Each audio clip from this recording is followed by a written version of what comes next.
Nathan, how in the world are you? And what you playing? Well, I'm doing fine.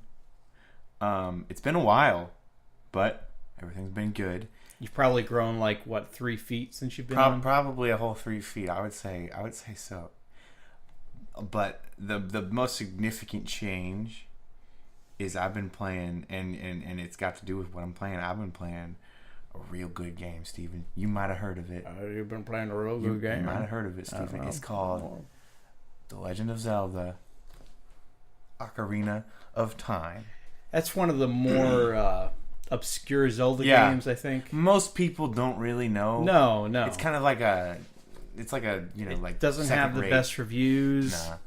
Yeah. Whenever I tell people that's what I'm playing, they're kind of like, what? Totally flew under the radar when it came out. People look over my shoulder when I'm playing it. They're like, what's that Zelda game? I ain't never heard of that one. They don't even know it's Zelda at first. They think it's like Peter Pan. Is that Final Fantasy? Yeah. Peter Pan. Oh my gosh. But yeah, I've been playing Ocarina of Time, and it's been a romp and a half. Does it live up to the hype of one of the greatest games ever made? I was thinking about what I was gonna say about it, and I gotta say, I give it props. So many times I'll hear, it's just in general, people will hear I guess maybe I'm just cynical, so it happens with me more often. I'll hear so much hype about this one thing, a show or movie, video game, and I'll see it, or I'll watch it, I'll play it, and I'll kind of just be I'll go in with those expectations of what everyone's been saying, and I'll kind of just be this is a bit of a letdown. Yeah, and it's not that the thing is bad, it's just that compared to the hype, it doesn't really stack up. Right. I cannot say that about Ocarina of Time. This is the game where I play it, I played it, and I'm still playing it right now, but ever since I've been playing it, it's just been I get this. This is a really the whole solid, time good game. Yeah, the whole time you're playing it, you're just it's nothing but entertaining from beginning to end. It's a great experience. It's not too hard. It's certainly not too easy. I've had my share of frustrating moments. Yeah, and it's just it's so good. My one complaint is that sometimes, I just said it's not too hard, but sometimes there are things where it's what am I supposed to do here? I don't know if you ever came across that, but and then I even look it up on a game guide and be and it would give a note that says now it's not very clear what you're supposed to do here, but if you do this, blah blah blah. And I'm thank you. I'm not crazy. Yeah, that was very weird, because the Zelda games, especially the ones that are a bit older, they want you to kind of get to that point where you have to think about all your options. And I'm not really used to those kind of games, so that's probably just kind of growing pains. Zelda is a thinking game. Yeah. But what's really cool is that it's not just that, because the combat in Ocarina of Time is really well designed. The way you can do the lock on and then jump to the side and all that, and the backflips, it's so fun to fight dudes. The things that always impress me about the game that no one really talks about anymore, that were revolutionary at the time, aside from the lock on, because everyone's just oh, lock on. Zelda was not the first game to do lock on for combat. Mm-hmm. It did do it very well at the time. It was the best lock on system there. But the auto jumping it takes getting used to, but it just totally makes sense. I was so weirded out at first. I was how am I supposed to jump?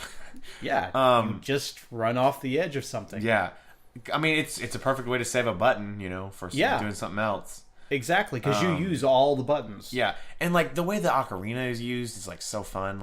Sometimes I get kind of tired of it, because I'm in this phase right now where I haven't beat Ganon, and I'm trying to just do Ganondorf. I'm trying to do side quests. Yeah, all that stuff, and so it's a lot of warping back and forth. And sometimes I get kind of tired of it. I'm yeah, but at the same time, it's way faster than having to go there. Yeah, and so and it's kind of cool how you get to where you can memorize songs and where we it just works so well into the game. Even when I very rarely play first-person games, and I love the fact that in that game, when you pull out certain items that make sense to go into first-person view, it goes into first-person view. that was, I want to say, I'm pretty confident that that was the first game to do something like that. And even today, a lot of games don't do that. Yeah. Like with the hook shot And the bow and arrow. and the slingshot and then the what's it, the boomerang. Yeah, that's really But helpful. the boomerang goes into a third person mode instead, where the camera's like behind Link. Oh, right. You Yeah, know, you're right. throwing the There's like a way you gotta line it up though. Yeah. It's cool. So yeah, I've been playing that. I haven't had to look up stuff that much. Like, no, obviously, like stuff that's like critical to the story is what I mean. Because obviously, I've looked up the Skulltulas and the heart pieces. Even though I got a lot of those on my own, but yeah, I haven't had to like. There hasn't been like too many moments, maybe like 3, where I've been like completely like, what am I supposed to do here? And then I've looked it up, which that's pretty good. And so yeah, I'm pretty close to beating it. I just have to beat Ganondorf, but I'm trying to get the last heart piece, like I told you last week. I just haven't found. I've been reading One Punch Man. I'm just gonna come out with that.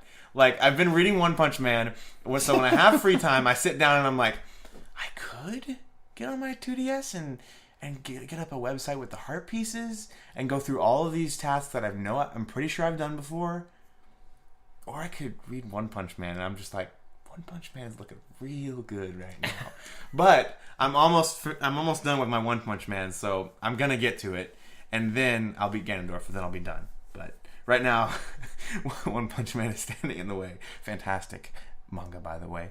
10 out of 10. Would recommend. But that's not the point. The point is, Ocarina of Time is a fantastic game, and I can see why people like love it so much. The nostalgia, like, to me, my nostalgia game is a game that's very closely related to Ocarina of Time, Super Mario 64.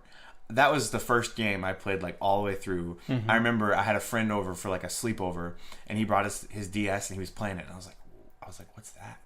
I was probably like maybe like 9, maybe even a little younger, and I was like, what's that? And he was like, it's Mario 64, and he was like, you want to play it? And I played it like all that night, and it wasn't even the start. I was playing on his profile, and I was just like, this is awesome.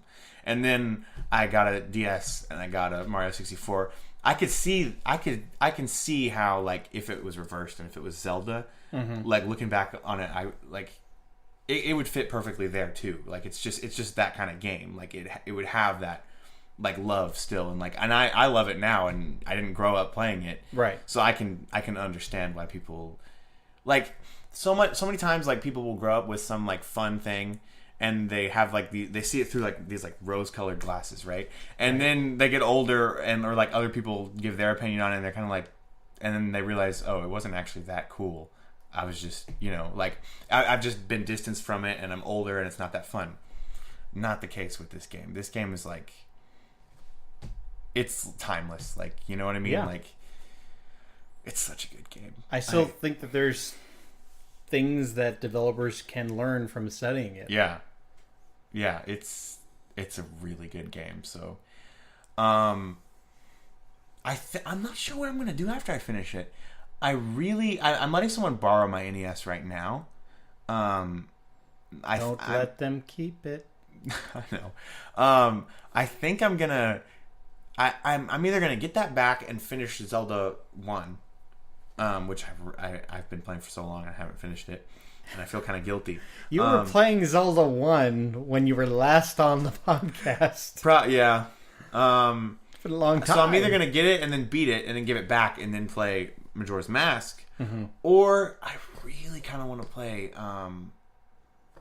Sonic Lost World again. Sonic Lost World was really fun.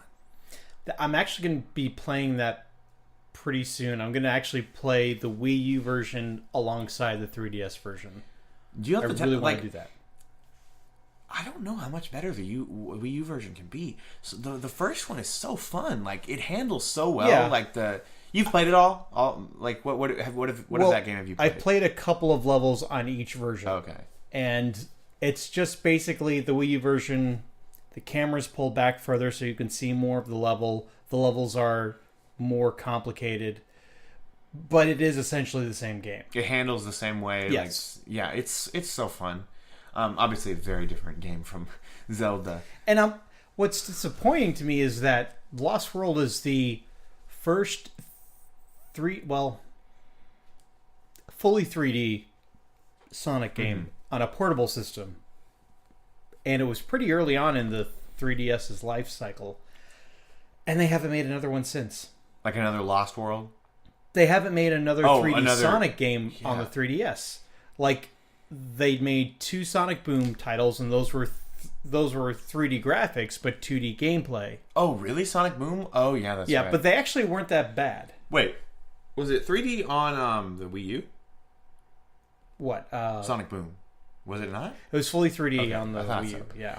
Yeah, and it's just the same way with Generations. I was so disappointed when I played it on the 2DS, and I was like, this isn't 3D. This is a ripoff. That is just a 2D Sonic. Yeah, because like I came from Sonic Generations, not Generations, Lost World. I was like, this is awesome. Yeah. And I was like, and I remember playing the first level on the 2D, and I was like, all right, I just want to get past this so I can play the 3D. I'm like, let's do this. And then I'm just like, what is this? What are you giving me? I have a boost, and I look like modern Sonic.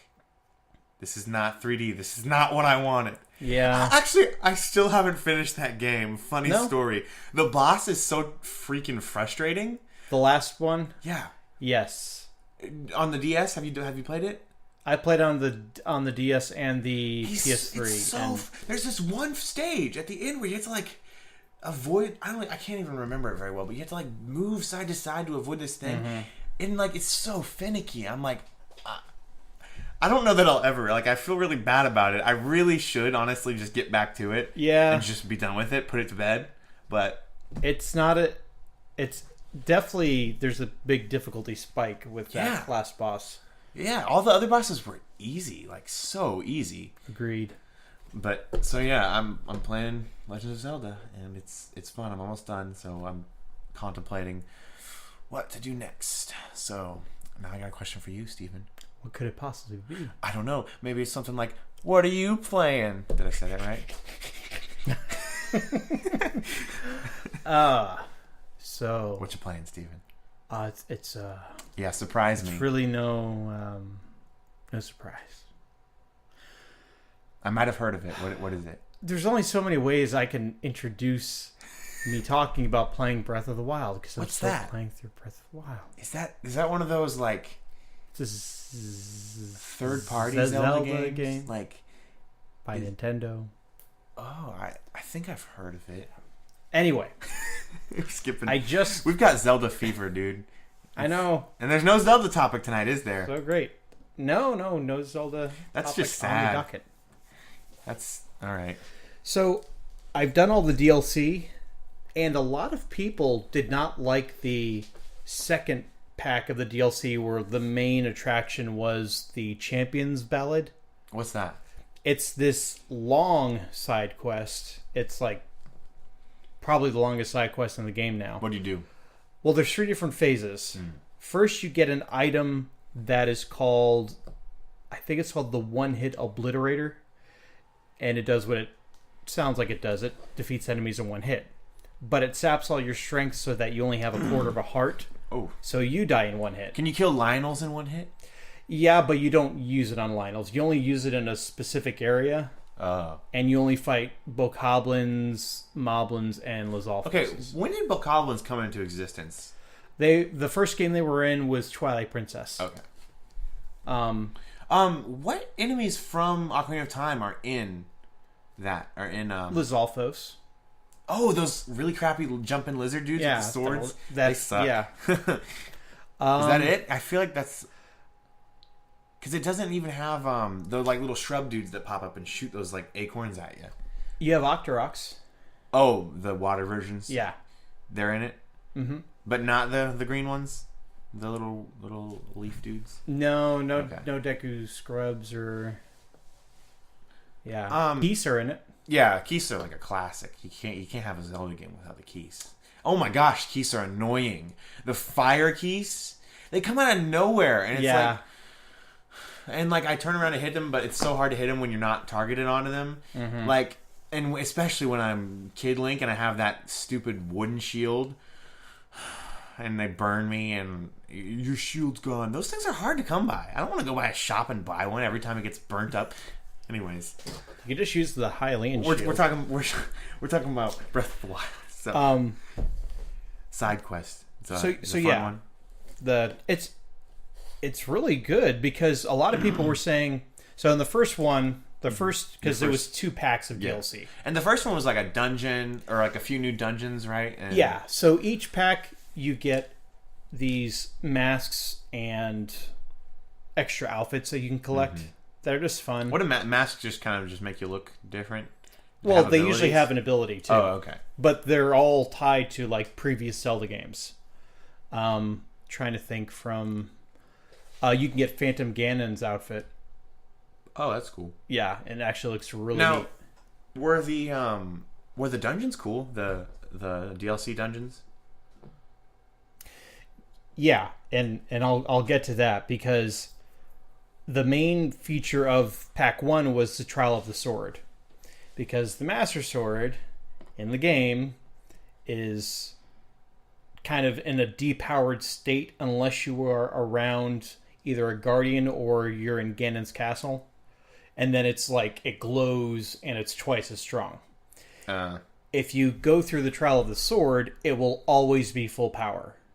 Oh, nice. And it also lasts a long time before it doesn't it out have of like energy. a charge? Yeah. Or like a bar? Yeah, that's kind of lame. It does, well, you don't know. That's one of the bad parts about Breath of the Wild. When your weapons are going to break, there's no indication except you get a little message that says your such and such is very damaged or something like that, or badly damaged. And with the Master Sword, it just says Master Sword is running out of energy, and then it just like bursts. You de-equip it immediately, and then you have to equip something else. And then 10 minutes goes by, and you can use it again. But with its fully powered state, it lasts longer before it runs out of energy. So that's cool. I think after you beat the game, like beat Ganon, they should make it to where it lasts forever. Yeah, I think so. Because it's like, why nerf the Master Sword? And like at least give it unlimited ability after you've beaten the game, you know? Yeah. So, and I'm so glad that I did this DLC with the Switch, because the Switch goes to sleep, whereas the Wii U does not. Oh. When you turn off the Wii U, you have to reboot the game to, fully boot it back up to get into it. With the Trial of the Sword, they break it up into beginning, middle, and final trial, and each one gets progressively longer and more difficult. The final trial, I want to say it's like 26 floors deep, and you can't save during it. So if you die, you have to start over. And it's like and they do start you with nothing. Like you only have your Sheikah Slate, your rune abilities, and you're naked.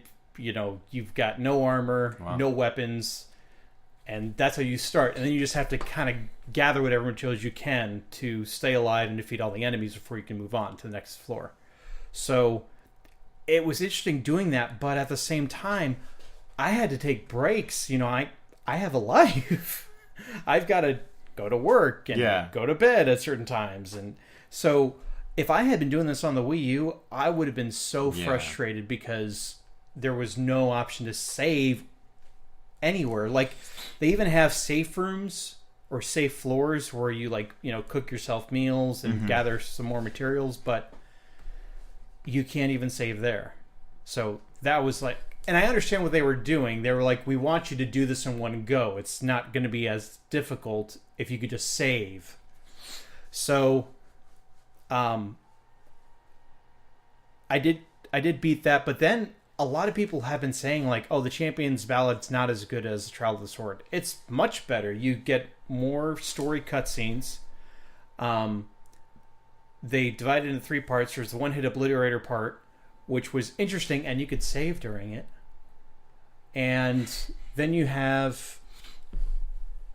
of go over to where the divine beasts are, and you do these little mini games / side quest.